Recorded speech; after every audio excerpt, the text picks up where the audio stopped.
It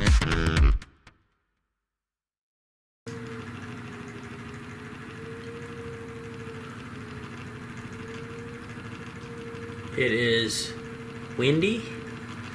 It is trying to snow, and the wind turbine is now spinning again. So pretty cool. Nice another winter night here at the off-grid tiny house, guys. Sorry about the poor lighting, but we're walking into some good lighting. So what's everybody up to tonight? I'm off the grid hanging out, got the TV in the back, and I'm gonna turn it just to avoid any copyright possible nonsense. So you guys know I really haven't been doing too many projects here at the off-grid tiny house lately, and I'm gonna give you my excuse: work, or the sickness going on, or trying to get supplies or equipment to do something. Those are pretty decent reasons. We've noticed a pretty nasty breakdown of commerce with lacking of different equipment here and there and whatever. Now we're talking about possibly this dragging out for a year or two more. Wouldn't that be awful? Absolutely awful. But I think really what we should all be taking into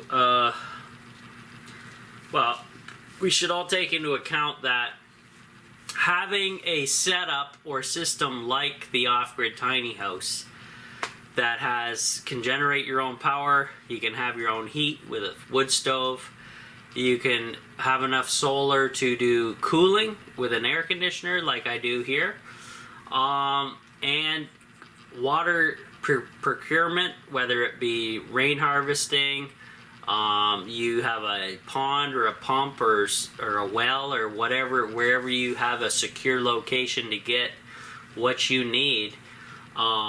That's what is really important and something to think about at this time. Basically, we are in an SHTF situation, and guys, the government seems to have botched this whole deal, and so have the agencies that are supposed to regulate all this stuff. Like, I won't say their names, but you know exactly the companies out there that have been just they just keep talking, and all you hear about them is on the news all the time. So anyways, enough about that.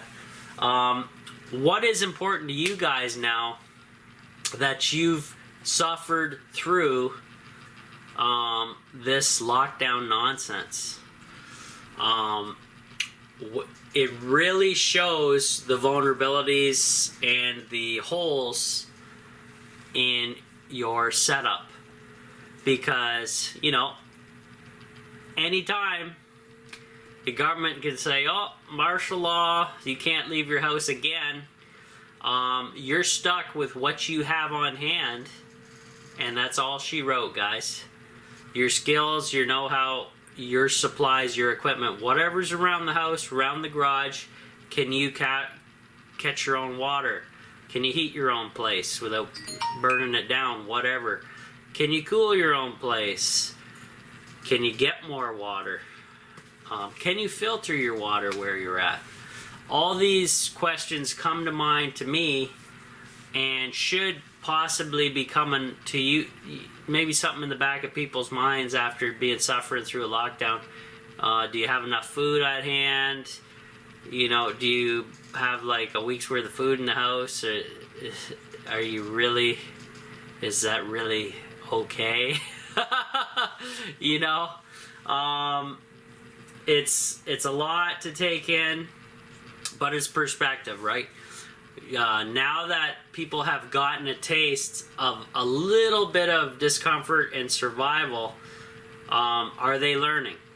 We won't know until we're probably through this, or if we get out of this. I don't know. But a lot of people out there, a lot, are not, you know, they're not prepared. And I'm shocked and worried at the same time about that, guys. So tell me in the comments below what you think. Hey guys, take a look at my voltmeter here, if it'll come on camera or focus. It's doing a little funky dance, but I always was suspect about that thing. So what I did was I checked over here, and we're 13.15 volts.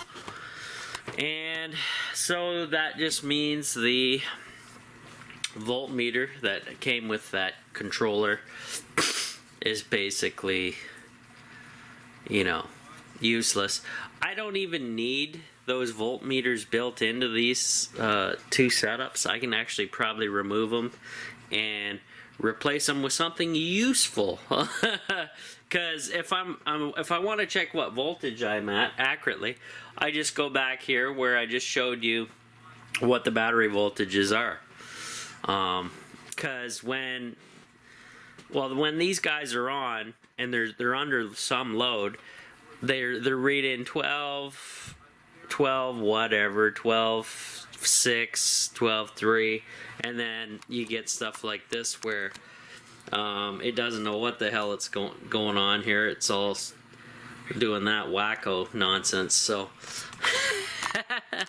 it is what it is, but always fun to learn. So I'm just watching a DVD here, guys. There was absolutely nothing on, so I threw a DVD in.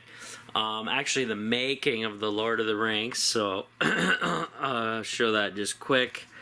No copyright.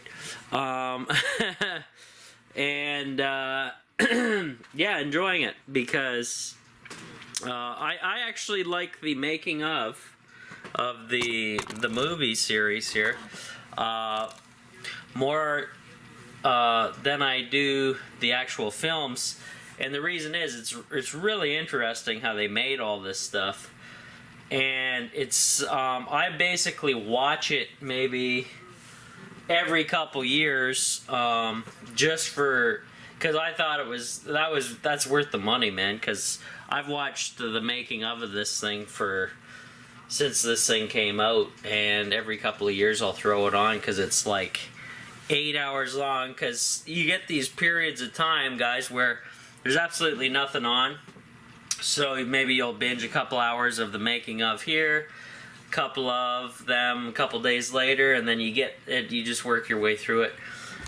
And pretty cool stuff, really cool stuff. So I'm gonna get back to enjoying that. Thanks for the update, Rob. Guys, so I turned this guy on and it kind of reset this voltmeter over here. But anyways, I want to show you how warm it is in the tiny house right now. I gotta turn my light around. So, oh, I guess I gotta hold it. 9:45 at night, there's daytime temps, 29.4 Celsius or 30 Celsius and 32%. And it is minus 0.8 Celsius outside. Windy, we got wind chills going on. Turbine's been running pretty steady. Or it is 86.1 Fahrenheit or 30.6 Fahrenheit outside. Wowzer. Over here, guys, you can see, if I turn the viewfinder around, I have the window open. Yes. And over here, I just jam a sponge in the window just to bring in some air and a little bit of coolness. I don't want too much on the bed because that's where I'm laying watching the videos and movies and stuff, whatever, because you don't want to freeze your balls off while the rest of the trailer's like 100 degrees. But yeah. Yeah, just craziness around here. So that's how much lumber I have for the rest of the night, and plenty. You guys see that there? Oh yeah, sweetness.